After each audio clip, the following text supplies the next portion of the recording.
Assalamualaikum warahmatullahi wabarakatuh. Di video ini kita akan mempelajari materi prinsip dan praktik ekonomi Islam. Pengertian muamalah. Muamalah dalam Kamus Bahasa Indonesia artinya hal-hal yang termasuk urusan kemasyarakatan, yaitu pergaulan, perdata, dan lain sebagainya. Sementara dalam fikih Islam berarti tukar-menukar barang atau sesuatu yang memberi manfaat dengan cara yang ditempuhnya, seperti jual beli, sewa menyewa, upah mengupah, pinjam meminjam, urusan bercocok tanam, berserikat, dan usaha lainnya. Hal-hal yang dilarang dalam praktik muamalah. Yang pertama, tidak boleh mempergunakan cara-cara yang batil. Yang kedua, tidak boleh melakukan kegiatan riba. Yang ketiga, tidak boleh dengan cara-cara zolim atau aniaya. Yang keempat, tidak boleh mempermainkan takaran, timbangan, kualitas, dan kehalalan. Yang kelima, tidak boleh dengan cara-cara spekulasi atau berjudi. Dan yang keenam, tidak boleh melakukan transaksi jual beli barang haram. Macam-macam muamalah. Yang pertama, jual beli. Jual beli menurut syariat agama ialah kesepakatan tukar-menukar benda untuk memiliki benda tersebut selamanya. Melakukan jual beli dibenarkan sesuai dengan firman Allah Subhanahu wa taala dalam Quran surat Al-Baqarah ayat 275. Bismillahirrahmanirrahim. Wa halallahu al-bai'a wa harrama riba. Artinya, dan Allah telah menghalalkan jual beli dan mengharamkan riba. Syarat-syarat jual beli. Yang pertama, untuk penjual dan pembeli, kedua-duanya harus balik, berakal sehat, dan atas kehendak sendiri. Yang kedua, untuk uang dan barangnya, yang pertama, halal dan suci. Haram menjual arak dan bangkai. Begitu juga babi dan berhala, termasuk lemak bangkai tersebut. Yang kedua, bermanfaat. Membeli barang-barang yang tidak bermanfaat sama dengan menyia-nyiakan harta atau pemboros. Firman Allah Subhanahu wa taala dalam Quran surat Al-Isra ayat 27. Bismillahirrahmanirrahim. Innal mubazzirina kanu ikhwanas syayatin wa kana syaitanu lirabbih kafura. Artinya, sesungguhnya pemboros-pemboros itu adalah saudara-saudara setan, dan setan itu adalah sangat ingkar kepada Tuhannya. Yang ketiga, keadaan barang dapat diserah terimakan. Tidak sah menjual barang yang tidak dapat diserah terimakan, contohnya menjual ikan dalam laut, atau barang yang sedang dijadikan jaminan, sebab semua itu mengandung tipu daya. Yang keempat, keadaan barang diketahui oleh penjual dan pembeli, dan yang kelima, milik sendiri. Sabda Rasulullah SAW yang artinya, tak sah jual beli melainkan atas barang yang dimiliki. Hadis riwayat Abu Daud dan Tirmizi. Syarat yang ketiga yaitu ijab qabul. Seperti pernyataan penjual, saya jual barang ini dengan harga sekian. Pembeli menjawab, baiklah saya beli. Dengan demikian, berarti jual beli itu berlangsung suka sama suka. Rasulullah SAW bersabda yang artinya, sesungguhnya jual beli itu hanya sah jika suka sama suka. Hadis riwayat Ibnu Hibban. Kemudian ada yang disebut dengan khiyar. Khiyar adalah bebas memutuskan antara meneruskan jual beli atau membatalkannya.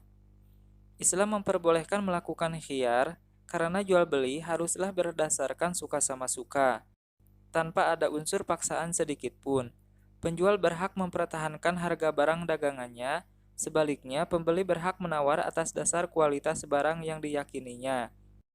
Rasulullah SAW bersabda yang artinya, penjual dan pembeli tetap dalam khiyar selama keduanya belum berpisah. Apabila keduanya berlaku benar dan suka menerangkan keadaan barangnya, maka jual belinya akan memberkahi keduanya. Apabila keduanya menyembunyikan keadaan sesungguhnya, serta berlaku dusta, maka dihapus keberkahan jual belinya. Hadis riwayat Bukhari dan Muslim.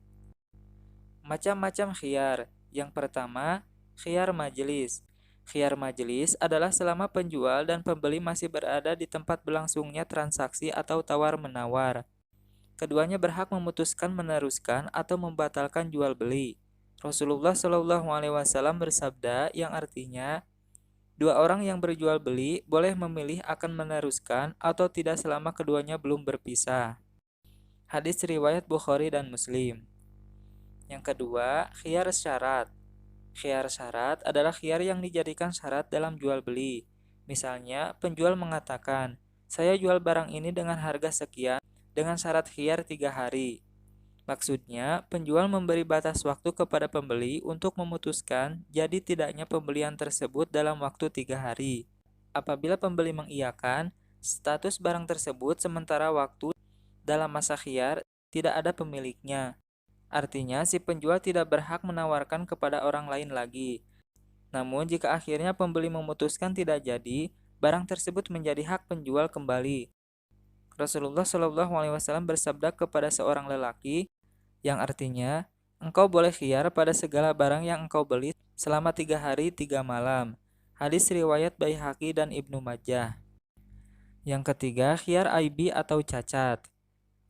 Khiyar aibi atau cacat adalah pembeli boleh mengembalikan barang yang dibelinya jika terdapat cacat yang mengurangi kualitas atau nilai barang tersebut, namun hendaknya dilakukan sesegera mungkin.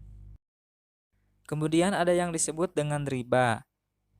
Riba adalah bunga uang atau nilai lebih atas penukaran barang. Hal ini sering terjadi dalam pertukaran bahan makanan, perak, emas, dan pinjam-meminjam. Riba apapun bentuknya dalam syariat Islam hukumnya haram. Sanksi hukumnya juga sangat berat. Diterangkan dalam hadis diriwayatkan bahwa Rasulullah mengutuk orang yang mengambil riba, orang yang mewakilkan, orang yang mencatat, dan orang yang menyaksikannya. Hadis riwayat Muslim. Untuk menghindari riba, apabila mengadakan jual beli barang sejenis emas atau perak, maka disyaratkan yang pertama, sama timbangan ukurannya, yang kedua, dilakukan serah terima saat itu juga, dan yang ketiga, secara tunai.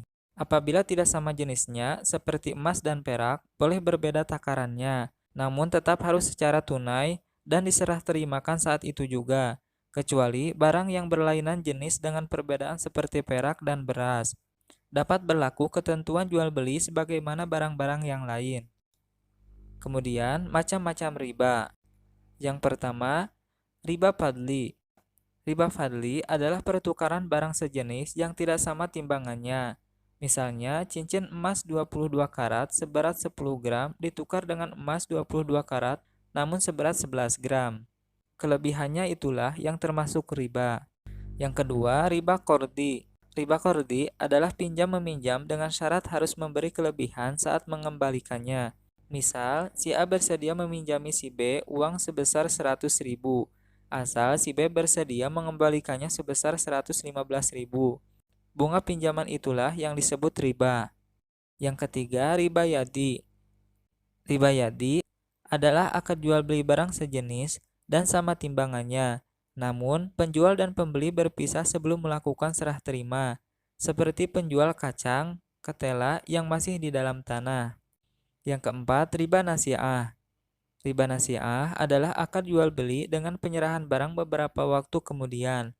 Misalnya, membeli buah-buahan yang masih kecil-kecil di pohonnya, kemudian diserahkan setelah besar-besar atau setelah layak dipetik, atau membeli pada musim kemarau tetapi diserahkan setelah panen. Muamalah bagian yang kedua yaitu utang piutang.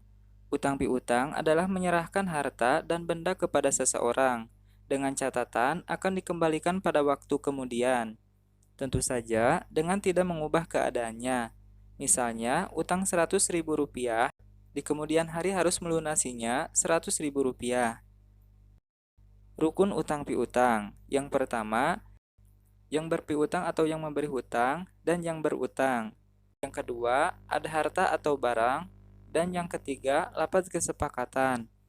Misalnya, saya utangkan ini kepadamu. Nah, yang berutang menjawab, ya saya utang dulu 3 hari lagi. Atau jika sudah punya, akan saya lunasi. Untuk menghindari keributan di belakang hari, Allah Subhanahu wa Ta'ala menyarankan agar kita mencatat dengan baik utang piutang yang kita lakukan. Jika orang yang berutang tidak dapat melunasi tepat pada waktunya karena kesulitan, Allah Subhanahu wa Ta'ala menganjurkan memberinya kelonggaran. Firman Allah Subhanahu wa taala dalam Quran surat Al-Baqarah ayat 280 yang artinya, "Dan jika orang berutang itu dalam kesulitan, maka berilah tenggang waktu sampai dia memperoleh kelapangan. Dan jika kamu menyedekahkan, itu lebih baik bagimu jika kamu mengetahui." Kemudian, apabila orang membayar utang dengan memberikan kelebihan atas kemauannya sendiri tanpa perjanjian sebelumnya, kelebihan tersebut halal bagi yang berpiutang atau yang memberi utang, dan merupakan suatu kebaikan bagi yang berutang. Rasulullah Shallallahu Alaihi Wasallam bersabda, "Sesungguhnya sebaik-baik kamu ialah yang sebaik-baiknya ketika membayar utang." Abu Hurairah radhiyallahu anhu berkata, Rasulullah Shallallahu Alaihi Wasallam telah berutang hewan. Kemudian beliau bayar dengan hewan yang lebih besar dari hewan yang beliau utang itu. Dan Rasulullah Shallallahu Alaihi Wasallam bersabda, "Orang yang paling baik di antara kamu ialah orang yang dapat membayar utangnya dengan yang lebih baik."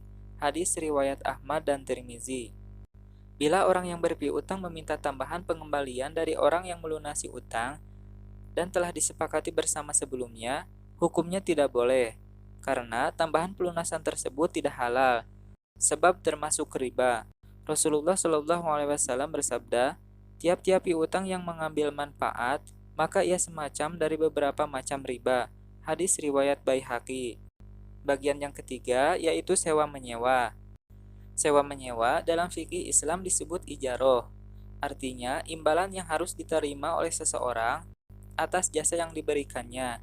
Jasa di sini berupa penyediaan tenaga dan pikiran, tempat tinggal, atau hewan. Dasar hukum ijaroh ini dalam firman Allah Quran Surat Al-Baqarah ayat 233 yang artinya, "Dan jika kamu ingin anakmu disusukan oleh orang lain, maka tidak ada dosa bagimu apabila kamu memberikan pembayaran menurut yang patut."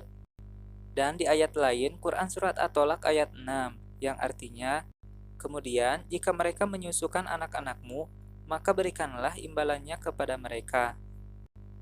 Syarat dan rukun sewa menyewa. Yang pertama, yang menyewakan dan yang menyewa haruslah telah balik dan berakal sehat. Yang kedua, sewa menyewa dilangsungkan atas kemauan masing-masing, bukan karena dipaksa. Yang ketiga, barang tersebut menjadi hak sepenuhnya orang yang menyewakan atau walinya. Yang keempat, ditentukan barangnya serta keadaan dan sifat-sifatnya. Yang kelima, manfaat yang akan diambil dari barang tersebut harus diketahui secara jelas oleh kedua belah pihak. Yang keenam, berapa lama memanfaatkan barang tersebut harus disebutkan dengan jelas. Dan yang ketujuh, harga sewa dan cara pembayarannya juga harus ditentukan dengan jelas serta disepakati bersama. Hal-hal yang harus diketahui secara jelas dan disepakati bersama dalam sewa menyewa atau kontrak tenaga kerja. Yang pertama, jenis pekerjaan dan jam kerjanya. Yang kedua, berapa lama masa kerja. Yang ketiga, berapa gaji dan bagaimana serta pembayarannya, harian, bulanan, mingguan, ataukah borongan. Yang keempat, tunjangan-tunjangan seperti transport, kesehatan, dan lain-lain. Sekian video kali ini, semoga bermanfaat. Wassalamualaikum warahmatullahi wabarakatuh.